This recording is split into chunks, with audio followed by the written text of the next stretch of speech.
In this video, I'm going to talk about 10 reasons why your hair isn't growing or 10 reasons why your hair won't grow. I think it's vital for you to know what you're not doing right just as much as you know what you are doing right, because both of them will lead you to the same result, which is you learning about how to grow your hair long. My hair is currently straight. As you can see, it's been straight for a while and it has grown so much so far. So I thought I'd share the things that you might be doing wrong that you need to fix.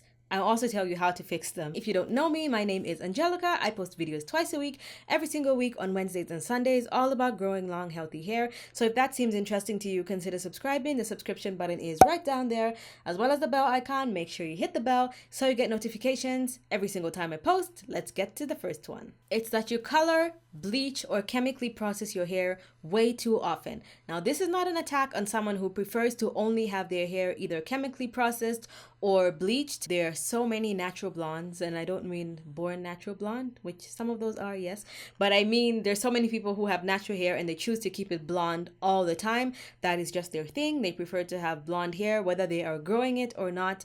It just has to be blonde or has a couple highlights in it. The thing is, you have to find a way to go around not using it too much.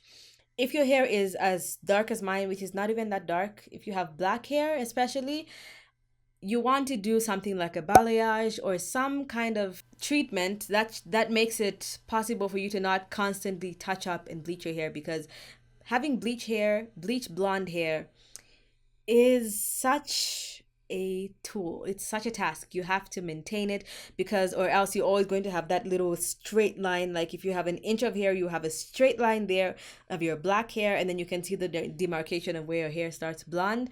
So you're always going to have to go in and touch up, and it's very unavoidable for you to have overlap of the bleach. So certain sections of your hair are going to continue getting damaged. So I would suggest you do something that can grow out. So you're taking at least 3 to 4 months breaks before you go back and touch up with any kind of chemicals. And it's the same thing if you are relaxed. If you relax your hair every 1 month to 6 weeks, the new hair growth that you have is so little, especially if you have very curly hair, that even if you have an inch or so, it might just be like a quarter of an inch because it's so tightly curled. And it's going to be very difficult for you to not have relaxer overlap, because even just when you wash your hair, the relaxer kind of washes over, and your hair is going to be over processed in so many places that every single time you do it, you're causing more damage. So just find a way around it, whether it's with protective styles or whatever you can do to not process your hair as much. Also, if you're on a journey to grow your hair long and you want it like really long and you've never chemically processed it before, like bleaching or dyeing, I would suggest you actually stay away from that for as long as you can and just use things like temporary dyes and wigs or weaves to get your fix.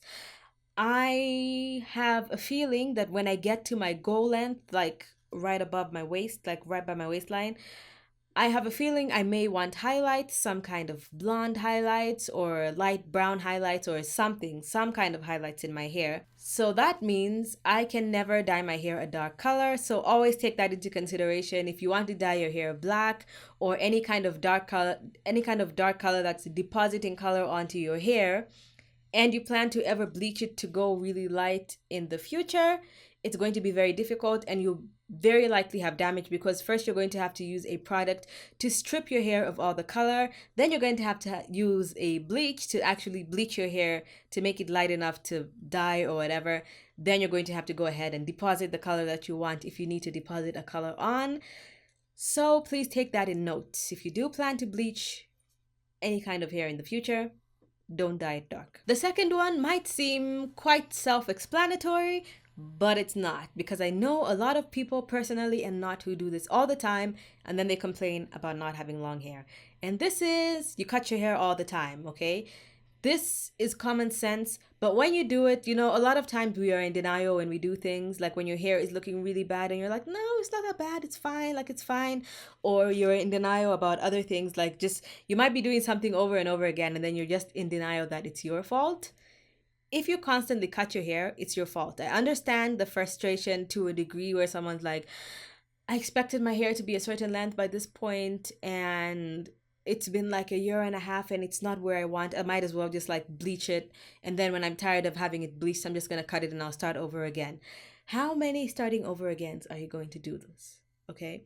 people look at the example of the Yao women and they're like, oh my God, they use rice water, their hair is flourishing, their hair is growing. But you also need to take into account that those women have very low manipulation. They take care of their hair extremely well. Yes, they do use a lot of rice water, but also they only cut their hair once when they turn 18. This is like a ceremony.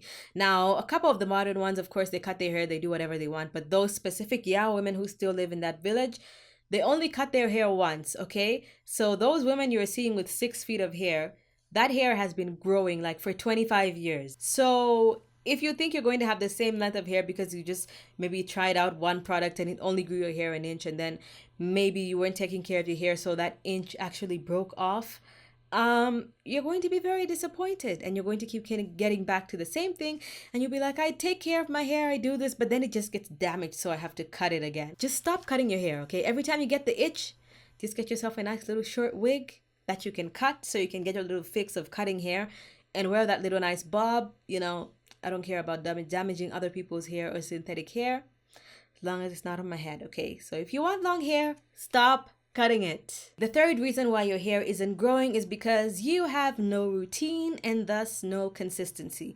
To see a change with anything in general, you have to have a routine. And please do not copy someone else's routine. You can copy maybe some products that you think might work for you that actually work. You can copy an idea of how to structure your own routine, but don't copy the entire routine, only because people's schedules and stuff are completely different. For example, I work from home, so usually my wash day is like a Thursday. Unless it's been very busy, then I'll push it to like a Saturday.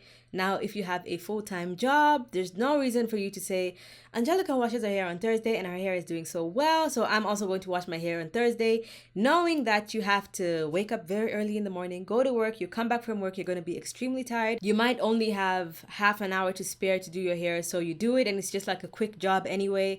And then you're thinking, well, we have the same routine. How come your hair is growing and mine is not? It's because maybe you're not doing it correctly, okay?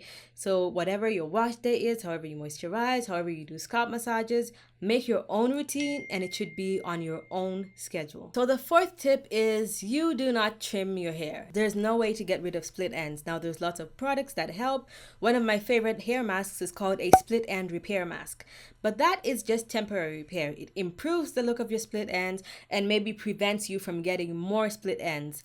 But the only way to get rid of a split end is to cut it off. The problem with not cutting split ends is, first of all, it makes your ends very uneven, which leads to more breakage because of when you're combing your hair or doing anything, the uneven lengths are more prone to breakage. Also, split ends continue splitting up. They don't just split at the end and stay like that. They continue splitting upwards. So you can basically, in theory, end up with a head full of split ends. I'm sure you've seen those people who it looks like maybe your hair is just very rough, you know, maybe you just don't know how to treat your ends, but it's because you just have so much split ends, and you might find that your hair is as long as mine and you literally have to cut it here because this entire length is just full of frayed split ends. So the longer you wait to trim your hair, the more prone your hair is going to be to damage, and the more of the hair you're going to cut off. If you trim them as quick as you can, you'll not lose as much hair, and your hair will even grow faster, as in you'll maintain your length faster. Also, please use cutting shears, okay? I see a lot of people saying it does the same job. As long as the scissors can cut your hair off, your split ends are gone. No, they're not. Actually, you're causing more even split ends, because if you trim your hair in a nice even length, like let's say a blunt cut, and you use craft scissors or kitchen scissors that are not meant for cutting hair, as you're cutting, because the scissors is a little bit too blunt to just cut hair, it's going to be fraying your ends. Not when you cut, but when you open the scissors, your ends are all going to be frayed, and it's going to be such micro split ends that you might not even see the damage. But moving forward, you will have split ends at the end of all your hair. So please use professional scissors. It doesn't matter if you have to go to a hair salon or buy them yourself. Just use professional scissors, please. Okay, the sixth reason why your hair isn't growing is the opposite of the fifth one. And this is you trim your hair too often to the point that you have a schedule. Look, your hair does not have a timer, okay? As soon as your hair comes out of your head, it's basically dead, okay? If I cut my hair here, I will feel no pain unless I pull the scalp, because the hair in the follicle in the root, that's the only hair that's technically alive, okay? So Your hair doesn't know, like, okay, every 6 to 8 weeks we're gonna split so that it can get cut. Not to mention different sections of your hair split differently. Do not have a schedule. Just learn how to analyze your hair. Look at the ends of your hair and see, like, okay, is that split, or is it just, for example, my hair is reverting a little bit because it's a little bit hot. So is the hair actually just reverting, or is it split? Or is my hair just very dry, or are the ends actually split? So look at your ends, analyze them when your hair is wet and when your hair is dry. If you see that you have split ends, especially if you are doing a lot of heat styling and a lot of manipulation to your hair, you might get split ends after 4 weeks and you're just gonna have to get rid of them. However, if you've been doing low manipulation hairstyles, you've been taking extreme care of your ends, you might find that even 3 months down the line, you don't have any split ends at all. Or maybe you just have a couple that you just need to go through and dust. So don't trim your hair when you don't need to, because you have the same results as cutting your hair often, because most people's hair on average grows about half an inch a month, and sometimes when you trim, you might trim half an inch off. So if you're trimming your hair every 6 to 8 weeks and you get rid of an inch or half an inch, your hair is going to stay the same length for years, as long as you keep it up. The seventh tip is that you either detangle your hair very violently, or you just don't know how to detangle your hair at all, and you comb from the top to bottom instead of bottom to top. I see a lot of people, even if you know that you're not supposed to do it, you still do it even if you're not aware of it. And I know when you're in a rush, it's very quick. Even once in a while, I find myself doing it as well, to just be like, okay, my hair actually feels quite soft, I can just do it, especially when your hair is straight or stretched. Please, even if your hair is straight or stretched, still go from the bottom up using a wide tooth comb or something that's designed to go through tangles easily. This will lead to less shed hairs, less breakage, less damage. This usually doesn't lead to breakage at the ends of your hair unless you have really locked hair at the ends and you're one of those people who combs your hair like that and you literally see hair flying all over. Usually what happens is you have multiple sections of hair where you have very short, broken or damaged hair because of the pattern in which you comb your hair. You might even have hair that is my length, but you have a bunch of sections that are really odd lengths, and it's probably because you're not detangling your hair properly. The eighth thing is that you either sleep on a cotton pillowcase or just another fiber that is very rough and dry that either frays your hair around or sucks the moisture out of your hair. In addition, if you don't sleep with a bonnet or a silk or satin scarf on top of that with your pillow, that adds even more damage, and it's not something you see immediately, it's something you see over time. So I would highly suggest you use a silk or satin pillow. Let's see. This is a pillow that I like how it looks on my bed. It's just a pillow I got from Amazon, a nice white pillow. It is very smooth, it doesn't feel rough at all. But first of all, it's white. I'm not about to put my hair directly onto this. But second of all, even if it feels smooth and soft and moisturizing, technically, it doesn't mean it's not going to damage my hair, okay? This is still too dry for my hair. This is the pillow I sleep on. It is just regular black, which also helps with it not staining, just in case I have like an oil, like a coffee oil, that somehow manages to seep out of my hair and onto my pillow. So this is perfect for my hair because if I lay my head on it, my hair just easily moves around without getting tangled. And on top of this, even though I sleep on a satin pillowcase, I still go ahead and put on my satin bonnet, and depending on the day, maybe I'll have a bonnet and a silk scarf. Sometimes it's just the bonnet, which is most of the time. So even in the off chance that I'm having a very rough night of sleeping, I'm like tossing and turning, even if that happens to fall off, I still have my pillow to fall back on. Pillows can just, and you sleep on there for like 8 hours, around there, 6 to 8 hours. That's a lot of time for your hair to get the moisture sucked out and ends frayed and just... The ninth thing is that you use products that don't work for you. Now, it doesn't matter if this is popular or not. I know right now we've gone back into the craze of so many DIYs that even I can't keep up with. So you see something, you watch someone who's got very long hair who maybe didn't even use those DIYs and they're just trying it now. And you're like, okay, I want to try the banana mask. I want to do the Cardi B mask with the eggs and the avocados. I want to do rice water. I want to do aloe vera. I want to do fenugreek. I want to do flax seeds. Find something that works for you. You can test all those things if you want, like every couple of months. But once you find the thing that really works for you, Stop trying other things and going to, you know what I mean? Of course, there's a chance that there's always something better. And there is always something better. However, whenever you find something that really works for you, stick to it and use it for at least like 3 months. Like, I love rice water. My favorite hair mask was that Shea Moisture, Manuka Honey, and Mafura Oil. So every single time I get my hands on it, if I can find it, I will buy it. Now, I tried the Amika Soul Food Nourishing Mask, and that is amazing. So I've been using that very often. And so once you find something, if it just works, use it, stick to it. This is a routine, a product, a detangler.